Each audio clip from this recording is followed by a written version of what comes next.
Bonjour et bienvenue au podcast de sorcellerie.net. Mon nom est Dead Breeze et je suis en compagnie de Zelda. Coucou Zelda. Coucou Dead Breeze, comment tu vas? Ça va bien toi? Ben, je vais super bien, comme d'habitude en fait. Mais là, même si tu vas bien, aujourd'hui on parle d'un sujet un petit peu plus traumatisant. Là. Quelque chose Un peu de plus dark. un peu plus dark, ouais. On parle des Hmm. malédictions dans le monde aujourd'hui. Est-ce que tu veux commencer à nous décrire c'est quoi, qu'est-ce qu'on fait avec une malédiction? Une malédiction! Déjà, je suis curse juste à commencer un épisode. C'est ça, on parle de malédiction, puis paf, c'est fait. Ouais. En fait, une malédiction, c'est quoi? Le but principal, en fait, c'est un rituel qui fait en sorte que tu lances quelque chose à quelqu'un. C'est rare que tu le fais sur toi-même. Fait que c'est un sorcier ou une personne qui lance, ou des fois ça peut être une entité, sur une autre personne. Le but, tout ça, c'est d'affaiblir ou de nuire l'autre personne. Ça peut être un intrus, on va le détailler un petit peu plus tard, ça peut être un ennemi, ça peut être, tu sais, comme n'importe qui t'attaque. Donc, c'est ça le but principal. On veut affaiblir et nuire.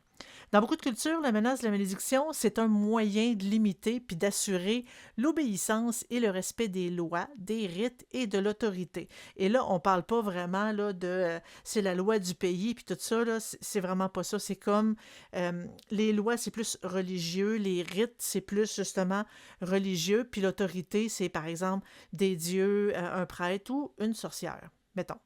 Ça renforce les interdits, les tabous aussi, en menaçant de châtiment, c'est comme un châtiment surnaturel, la transgression qui a été commise. Euh, Énoncer une malédiction permet d'invoquer une justice supérieure pour les personnes qui n'ont pas de pouvoir social. En gros, c'est un peu comme on dit le pouvoir des faibles. Dans le sens que si toi, tu n'as pas de pouvoir social, mais que tu te fais écœurer, tu te fais c'est comme taper sa noix, tasser, ben le fait de menacer d'une malédiction, souvent ça en fait reculer beaucoup. T'sais, souvent, on le voyait ça dans le passé, puis dans certains pays aujourd'hui, juste le fait de, la menace du mauvais œil, ben, disons que ça en fait reculer beaucoup, puis ça fait peur à beaucoup de monde. Euh, c'est la malédiction, c'est une explication facile pour toutes les souffrances, les maladies, les malheurs récurrents ou même les phénomènes naturels qui semblent échapper à la logique. En gros, il y a une tonne de merde qui nous tombe sur le dos.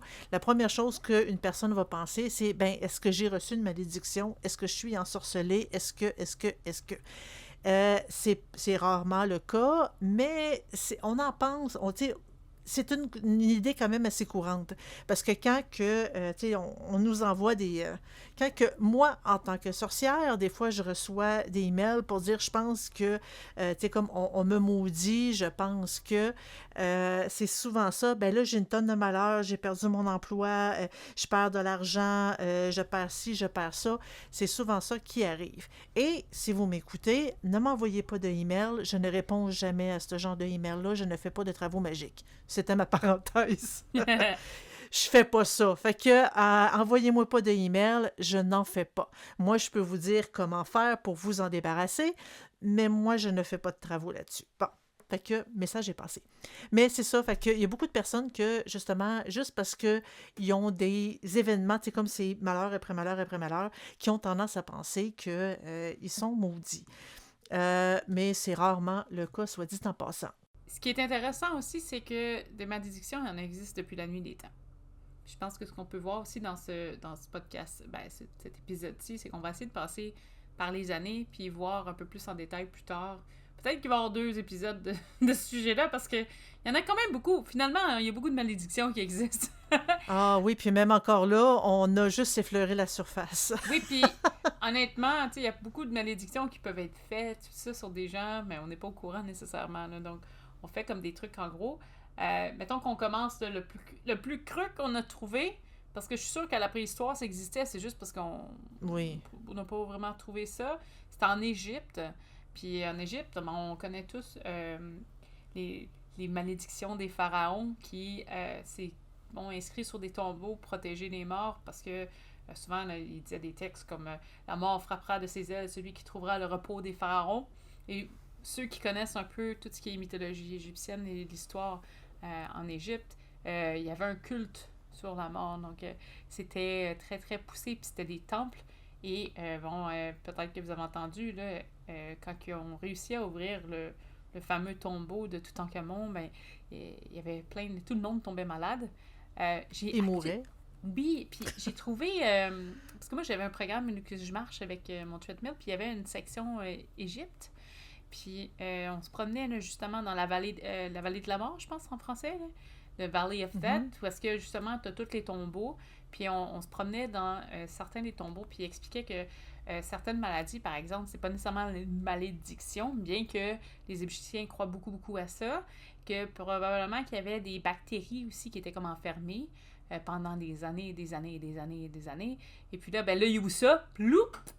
Fait que la bactérie rentre en contact avec l'humain et souvent, il peut mourir de maladies hautes parce que une fois que c'est un peu plus nettoyé, il y avait moins de décès, là, mais que c'est arrivé souvent ce type de situation-là parce que leur système, comment ils faisaient les pyramides puis qu'ils couvraient leurs traces, pouvait avoir causé la mort de certains et certains pilleurs parce que c'était connu que dès qu'il y avait un pharaon qui mourait, il mourait avec tous ses objets parce qu'il amenait ça avec lui à la mort. Puis, dans l'au-delà. Oui, mais ça restait pas longtemps, malheureusement. Non. Et justement, ben, les gens avaient un respect pour la mort, mais bon, ça venait piller parce que ils voulaient voler ce que la personne elle avait et elle allait amener aussi dans l'au-delà. Donc, des fois, autant que l'argent des gens qui est veulent plus du fort. bien, oui, mais il y a des gens qui veulent du bien d'une personne, puis il y a des gens qui veulent du mal. Fait que souvent, il y avait certains temples d'ailleurs qui avaient été montés, qui sont beaux, là. Moi, j'ai marché, les visiter, là. Pas nécessairement là-bas, mais dans mon marchoir. Virtuel. Puis c'est vraiment beau. Puis tu vois, il y a des endroits qui essayent de reconstruire parce qu'une fois que la personne est décédée, que tout a été fermé, il y a des gens qui sont venus faire la guerre et ont voulu volontairement démolir certains des tombeaux parce que ça représentait quelque chose d'important ou de la frustration. Fait que de vouloir essayer de ruiner le passage dans l'au-delà, c'était des fois très important. C'est triste. Pour eux. Ouais, c'est triste. C'est une partie de l'histoire, par contre. Ben c'est ça. Mais justement, tu le mentionnes, en Égypte, la pire malédiction que tu pouvais lancer à quelqu'un, que tu peux faire sur quelqu'un, c'est de les empêcher d'avoir une vie dans l'au-delà. Ça, c'était la pire chose que tu pouvais envoyer à quelqu'un. Donc, c'est pour ça que eux, ils en avaient quand même assez peur. Mm-hmm. Ensuite, ben si on tombe un peu dans la mythologie grecque et romaine, en gros, les malédictions, là, c'est souvent le résultat de l'orgueil démesuré ou de la colère des dieux. En gros, toutes les histoires dans la mythologie qu'on nous raconte, ça a tout un lien avec ça. J'ai lu un endroit où est-ce qu'il disait que les magiciennes de Thrace ensorcelaient aussi, tu sais, même la lune, pour l'attirer à elle, puis recueillir l'écume de lune. Demandez-moi pas ça a l'air quoi, je n'ai aucune idée de ce que ça a l'air, une écume de lune. Probablement, il faisait rapprocher la lune, ça se reflétait sur une espèce de petite mort, puis... Ben, j'y ai pensé, la rosée, ça aurait bien du sens. Mais, en tout cas, il ensorcelait la lune pour la rapprocher, pour ensuite recueillir l'écume de lune, que ça aurait bien du sens que c'est la rosée, quoique, tu sais, il y a certaines périodes de l'année, il y en a tous les matins. Mais en tout cas, pour intensifier les effets de leur potion magique. Fait qu'en gros, c'est une espèce de liquide qu'ils recueillaient, puis ils intensifiaient leur potion magique. Fait qu'il n'y avait pas seulement le monde qui était ensorcelé, la lune aussi. J'ai trouvé ça quand même assez intéressant. Il y avait aussi des tablettes qui étaient grecques ou romaines qu'on appelait des défictionnes, qui étaient des plaques de plomb qui étaient gravées avec des noms de personnes ou des sorts souvent qui étaient déposés dans des tombes pour invoquer les esprits, pour essayer de déranger ces personnes-là. Puis il y avait aussi des malédictions qui ont été lancées dans la mythologie. Donc, tu sais, dans les écrits et tout ça. C'était, par exemple, la malédiction d'Oedipe qui avait un destin qui était imposé de tuer le père et d'épouser la mère. Puis c'est toujours comme un exemple de fatalité, là. Mais tu sais, dans la mythologie, il y a toujours une morale, là, mais vu que c'est une histoire, on parle... la malédiction de Cassandre, donc condamnée par Apollon à profiter la vérité, mais sans jamais être cru. Donc tu dis la vérité, mais il n'y a personne qui te croit tout le temps. Et il y avait aussi la malédiction des Atrides. Donc c'était une famille royale grecque frappée par une suite de meurtres, de trahison et d'inceste. Donc eux, à chaque fois, c'était toujours la même histoire. Donc, tu sais, il y avait même des morales là, face aux malédictions, puis que ça pouvait apporter comme une certaine logique dans la mythologie grecque, ce qui est quand même assez intéressant. Oui, mais tu sais, surtout les morales de il ne faut pas agir tu sais, contre les dieux, il ne faut pas jurer contre les dieux, il faut pas. Tu sais, c'est un peu ça, c'est une espèce de justice divine que l'humain ne devait absolument pas euh, rentrer en contradiction. Il y a même certaines tablettes, tu parlais de tablettes de malédiction, mais il y en a certaines qui ont été découvertes tu sais, dans ces environs-là, tu sais, que c'était gravé. Puis ça peut être en bronze, tu sais, comme roulé, ou ça peut être, tu sais, un peu partout. Puis des fois, il y en a qui en mettaient avec les dépouilles pour comme transmettre une forme de nécromancie, en fait, pour comme transmettre qu'est-ce que tu veux. Tu l'enterrais avec la dépouille et, tu sais, comme, voilà, il y avait pas mal de choses comme ça. J'imagine Oui, que c'est pas tout le monde qui était riche non plus, là, puis qui voulait non. créer une malédiction, fait qu'ils donnent avoir eu sur autre chose que du métal, là. Ben, c'est ça.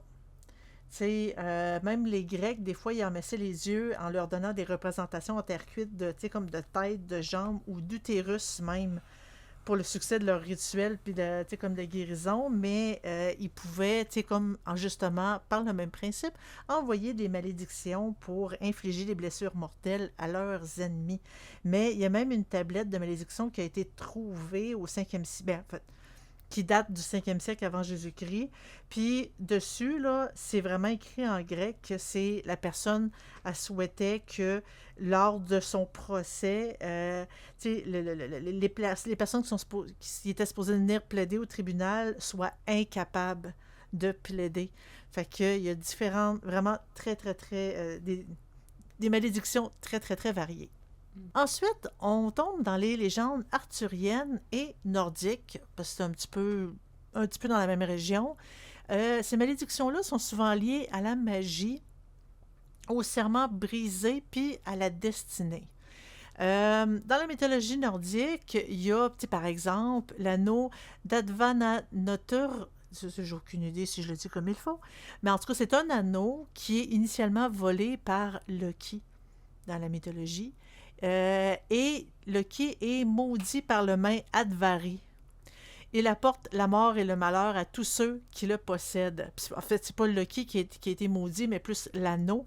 Fait que chaque personne qui possédait l'anneau, ben, c'est malheur et mort à tous ceux qui avaient l'anneau.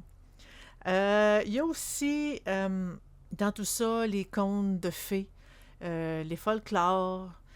Dans ces récits-là, les malédictions sont souvent lancées par des fées, des sorcières ou des magiciens pour se venger d'un affront. Là, on tombe vraiment dans le général de la malédiction, mais fées puis folklore, quand on regarde, quand on écoute les histoires puis les mythologies, ça tourne pas mal autour de là. Tu sais, t'as fait l'affront à une fée ou c'est comme peu importe la créature, elle est insultée, donc là, elle te lance une malédiction que pour t'en débarrasser, tu dois faire ci, ça, etc. Fait que je sais pas si tu as d'autres exemples. Non, pas là-dessus? Ben, pas de cet endroit-là précisément. Ben, parce que bon. les malédictions en tant que telles, tu sais, quelqu'un, des fois, pourrait pointer un autre du doigt puis dire je te souhaite 7 ans de malheur, puis c'est réglé, tu sais. Fait qu'il y a beaucoup de choses on peut pas dire ben là-bas aussi, il faisait peut-être ça. C'est des détails qui sont un peu plus personnels. C'est ça. Mais justement, ce que tu viens de nommer là, c'est un type de malédiction. Mm-hmm. Ça, on appelle ça aussi le mauvais œil. En gros, c'est une malédiction ou une influence néfaste transmise de façon intentionnelle par le regard d'une personne. Puis, quand on parle de, tu sais, comme c'est souvent lié avec la maladie, un accident, de la malchance, des pertes, c'est tout ce qu'on veut pas finalement. Puis, tu sais, c'est très, très, très souvent intentionnel, Mais ça aurait l'air que des fois, ça peut être intentionnel quand on complimente un petit peu trop ou qu'on admire de façon sincère une personne sans faire de formule de protection. Mais ça, tant qu'à moi, on tombe dans le... c'est pas, j'ai envie de dire folklore, c'est pas vraiment le mot que je cherche, là, mais on tombe dans des espèces de De croyances. petites croyances. Mais tu sais, juste de C'est pas le cas. pointer avec son doigt vers une direction, puis pointer quelqu'un, souvent, il y en avait beaucoup qui faisaient ça. C'était pas correct parce que c'était un moyen de lancer un C'est sort. ça. Je l'ai entendu souvent, celle-là. Y Ben oui. avait-tu des Puis tu sais, items autres ou des symboles autres qui pouvaient être liés à ce type de malédiction-là? tu veux dire des items puis des Des choses autres, ben symboles? je... en fait, il y avait surtout des symboles pour s'en protéger. C'était souvent, tu avais juste besoin de regarder quelqu'un, même pas besoin de le pointer, et c'était quand même assez simple, mais le monde s'en servait souvent pour faire peur. Tu sais, je sais que dans divers pays, le mauvais œil a différents noms, parce que, tu sais, le mauvais œil, Mhm. souvent, on pense à un petit peu plus, peut-être, c'est comme... tu sais, certains types de pays, mais il y en a un petit peu partout.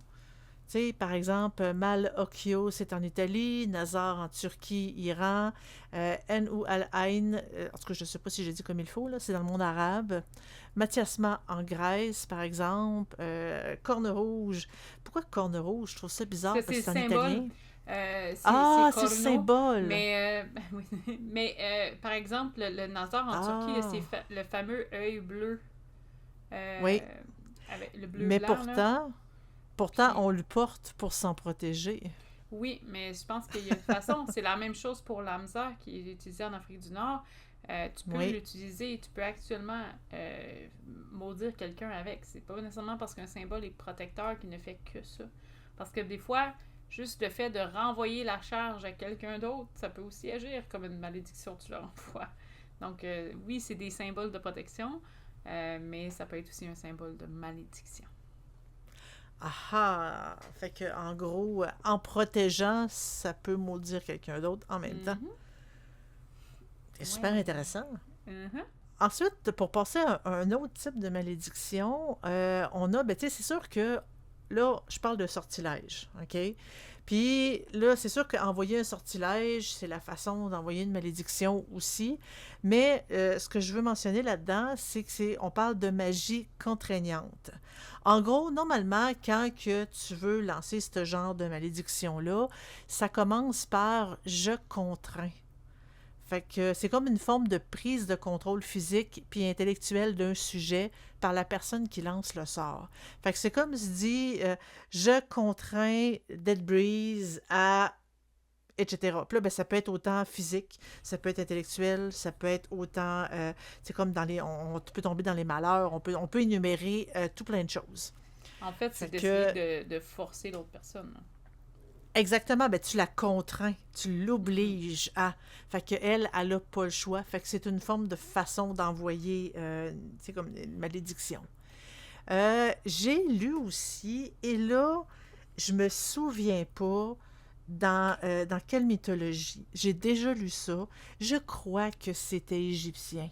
Mais encore là, je suis vraiment pas sûre, égyptien ou romain. C'est le fait d'attacher les cheveux d'un cadavre à une personne vivante, ça la rendait folle. Ben, avec raison. Je veux dire, quand tu apprends que tu as les cheveux de quelqu'un qui est décédé, c'est peut-être pas la meilleure Ben, chose à apprendre comme nouvelle, là. c'est dégueu un peu.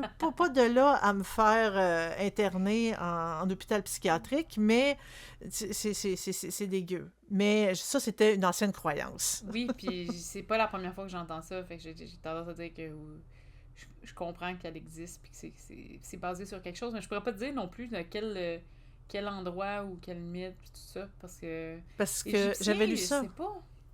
Je sais pas. Attacher les cheveux d'un cadavre à un vivant, À moins que ça vienne du Moyen Âge. Parce que j'ai déjà lu ça quelque part. Je me suis dit, hey, c'est super intéressant, je Ben vais le oui, oui, oui, noter. oui. Je l'ai noté, mais j'ai pas noté de où est-ce que je prenais ça, puis j'ai pas noté non plus de laquelle époque. Fait que, regarde, moi le Voilà. savoir pour la Faites vos prochaine fois. recherches. Faites vos Ouais. recherches. Ensuite, ben, en fait, un classique dans les malédictions, les lieux sacrés. En gros, les malédictions servent de mise en garde contre la profanation ou le dérangement du repos d'entités ou de personnes importantes, comme le pharaon, par exemple. Mhm. Des fois, ou souvent, je dirais, il y a des inscriptions de menaces de maladie, de mort ou de damnation. Et on voit ça souvent sur les lieux de sépulture. Par exemple, bon, il va y avoir une vengeance divine ou tu vas, tu sais, comme éveiller la colère du défunt. Il y a aussi certains sanctuaires, tu sais, comme, tu sais, de dieux anciens ou de certains sanctuaires, tu sais, des lieux, que là, ben, c'est comme des petites créatures ou les dieux qu'on va éveiller la colère. C'est aussi une façon d'éloigner les voleurs. Tu sais, je veux dire, une partie, pas nécessairement tous, parce que la plupart des gros temples avaient de l'or, il y avait des trésors, parce que c'était important au niveau de la mort, d'avoir quelques richesses pour traverser, puis être bien de l'autre côté. Donc, souvent, avoir ce type de malédiction ou de rumeurs ou légendes autour des sépultures permettait à avoir moins de voleurs. Je veux dire, ils finissaient toujours par en avoir un. La plupart des endroits ont été dépouillés, malheureusement, mais ça a probablement empêché certaines personnes qui avaient trop peur de le faire. Pas tous, mais une bonne partie. Fait qu'il y avait Une ça bonne aussi partie. qui embarquait. Parce que moi, j'ai été surprise à quel point en Égypte, que la personne elle disait, tu sais, ils essayent comme qu'ils veulent de cacher des trucs, ils le savent. Là, t'as une population qui meurt de faim des fois. Ils savent qu'il y a des richesses dans une tombe. Si c'est la seule chose qui fait en sorte que ta famille va manger la semaine prochaine, tu y penses deux fois. Donc, il y a des trucs comme ça qui pouvaient exister. Puis ça s'est fait aussi en Grèce, en Grèce antique, la mythologie, mythologie, le temps le romain, puis etc. Que c'était comme une façon, tu sais, il y en a que quand on mettait des... si c'est dans la Grèce, hein, je pense qu'ils mettaient deux coins sur des pièces Des sur les yeux sous. pour payer Ben, Charon, ouais, c'est ça? oui, ben, ou Romain, je crois. Charon, il me semble que c'est Romain. Ah, ça se peut. En tout cas, bref, je veux dire, il y avait une part de richesse qui venait avec, là. Donc, euh, tout ça pour dire que oui, il y a une Euh, part que c'était comme des malheurs, puis effectivement, si quelqu'un avait volé quelque chose, ben finalement, il se faisait retrouver, il se faisait tuer. Ça tombait dans le type de malédiction. D'ailleurs, je te précise, tu as raison, c'est grec. Euh, une petite recherche de 3 secondes, c'est grec. Mais justement, en parlant de, tu sais, comme de dieux anciens puis de sanctuaires, ben, le fait de démolir un sanctuaire puis de s'emparer d'offrandes sacrées ou de faire un blasphème justement dans ces lieux-là peut entraîner la colère du Dieu ou de l'esprit du lieu. Et ça, ben, on le voit très fréquemment justement dans les mythes romains puis grecs. Parce que les dieux sont facilement offensables là-bas. Ben, dans ce temps-là, dans le sens que ils sont offensés, ils agissent, ils vengent, puis ils ont un peu les caractéristiques humaines. Là. Fait que c'est pour ça que le fait de, il fallait respecter, pardon, expressément ce genre de lieu-là, parce que tu pouvais provoquer la colère des dieux que tu n'avais vraiment pas envie, selon justement la mythologie, de provoquer. Oui, puis c'est triste parce que il y a beaucoup de temples, par exemple, justement, en Grèce, qui ont été démolis par la guerre, démolis par... Ouais. C'est des vestiges qui restent, hein, il ne reste plus grand-chose dedans, là, mais c'est la partie triste. C'est la partie triste. Les guerres, ça fait ça, puis ça, c'est vraiment dommage. Il y a les sites sacrés ou les sites naturels. Dans certaines traditions, les lieux naturels, comme par exemple des montagnes, des forêts, des sources, sont sacrés. Fait que à chaque fois, c'est toute action irrespectueuse sur ces lieux-là, comme par exemple de dégrader le site ou d'en extraire des éléments sans permission rituelle, peut attirer des malheurs. Par exemple, bon, on parlait encore la fameuse tombe de Toutankhamon. Fait que c'est un petit peu ça. Il y a les forts de fées. Dans le folklore irlandais, de nombreux tertres qui sont, tu sais, c'est des vestiges circulaires, c'est ça, anciens, sont considérés comme des forts de fées. En gros, c'est des lieux habités par le Cid ou le petit peuple. Les personnes qui osent les déranger, les labourer, couper les arbres, etc., s'exposent à des malchances, des maladies ou des morts soudaines. Tant qu'à moi, c'est un peu facile pour dire que quelqu'un meurt d'une crise de cœur, personne ne comprend pourquoi, et pourtant il était en forme. Fait que, tu sais, il y a des associations qui se faisaient faciles à ce niveau-là, à mon avis. Possiblement. Voilà. Ensuite, dans justement, en parlant d'entités qui sont impliquées dans les malédictions, il y en a certaines qui sont vraiment impliquées, autant tu sais, que ce soit les entités eux-mêmes qui aient été provoquées ou qu'ils aient été invoqués par un sorcier. Parce que des fois, un sorcier, pour lancer une malédiction sur quelqu'un, peut invoquer un certain type d'entité pour l'aider dans cette tâche-là. On entend souvent parler de djinns, parce qu'il y a autant des djinns bons, il y a des djinns mauvais, tu sais, dans le folklore islamique. Tu sais, c'est comme, quoi qu'aujourd'hui, je pense qu'ils appellent tous démons, mais il y en a des bons djinns, puis il y en a des mauvais. Quoique dit de même, on dirait de l'alcool, mais en gros, les mauvais djinns sont appelés aussi shayatin, qui est quand on en parle juste de un, là, ou shaitan, qui est au pluriel. En gros, c'est souvent des mauvais esprits, des mauvais démons qu'on appelait pour nous aider à lancer une malédiction ou quand on les provoque et ils décident de se venger. Dans le Japon, il y a les Onryo, on appelle ça aussi, ça veut dire des esprits vengeurs. On le voit dans certains jeux, d'ailleurs.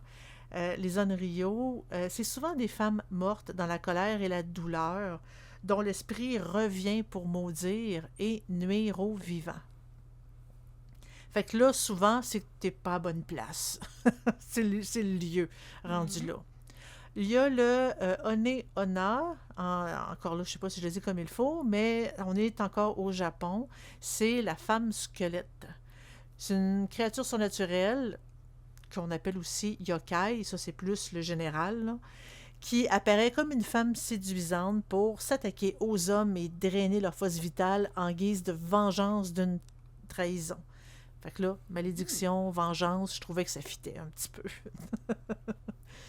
Fait que, tu sais, ça, c'est juste quelques entités que j'ai prises, mais il y en a des tonnes et des tonnes des entités qui permettent, tu sais, sans compter les dieux, les fées, tu sais, même, ça pourrait même être des lutins ou n'importe quoi comme ça, qui peuvent aider ou être insultés puis provoquer une malédiction. Il y a aussi les poupées maudites, sauf que ça, on en a déjà parlé. Hein? Fait que... allez voir ce podcast-là. On a parlé plus en profondeur des poupées maudites qui peuvent nous apporter malchance. On a même 2 épisodes là-dessus, donc c'est super intéressant. Ouais. Oui, vous allez voir comment elle peut toucher votre vie si vous l'insultez. C'est le même principe. Il y a certaines figurines qui peuvent aider. C'est des figurines en terre cuite, en métal, en tissu, en laine. Peu importe la façon qu'elle est fabriquée, ça représente la personne visée. Dans certaines pratiques, la figurine était placée dans un mini-cercueil en plomb avec le nom de la victime et la malédiction sur ce cercueil-là. Il était enterré dans un lieu ayant un pouvoir magique, comme par exemple une croisée de chemin. Et ça, ce genre de figurines-là, ben, il y a les fameux, tu sais, comme les fameuses poupées voodoo d'Agide, et tu sais, comme toutes les poupées qu'on peut utiliser dans le domaine de la sorcellerie. Mais encore là, ça, je vous recommande d'aller voir le podcast sur les, je pense que c'est les poupées. On en avait parlé dans ce podcast-là. Et là, on va être obligé d'avoir un deuxième podcast sur le sujet parce qu'il y en a, on a trop de stock. Ah non! Mais c'est pas grave, donc ça veut dire que vous allez devoir en entendre ça, je suis un petit peu plus tard. On va juste faire le tour. Pour ce qui est de comment nous contacter, vous pouvez le faire par Facebook. On va vous donner les nouvelles par là. Vous pouvez aussi venir sur le Discord de sorcellerie.net. On parle de tout. Même de votre café le matin, si vous voulez. On a aussi un endroit pour les suggestions. S'il y avait des podcasts que vous voulez ou des sujets que vous voulez entendre pour les prochains podcasts, éventuellement. On a le live stream dont Zelda est là souvent sur le Twitch. Donc, venez faire un tour. Puis c'est en live. Donc, s'il y a quelque chose, vous pouvez faire « Hey, j'ai une question. » Puis on va vous répondre en live, en direct. Oui, ça va me faire plaisir. Oui! Il y a aussi Death Like qui existe. qui est là pour le côté plus esprit, paranormal, occulte, qui est doucement en développement. Et on a notre site web, donc le www.sorcellerie.net, que vous pouvez aller pour voir une montagne d'informations. On a, vous voulez nous encourager? Ben, vous pouvez le faire en appuyant en bas d'écran. Vous devrez avoir une description. On a un Patreon, donc c'est quoi? 2$, 5$, 10$. Ça nous paye un beau café. Si jamais... Un café par mois. Mais ça nous aide pour l'équipement, puis les enregistrements, puis tout ça. Donc sur ce, on vous souhaite une excellente semaine. On se revoit dans 2 semaines. Et oui, effectivement, il va y avoir une suite à cet épisode-là. Ouh, cool surprise! Yeah. Bonne semaine. Merci. Au revoir tout le monde.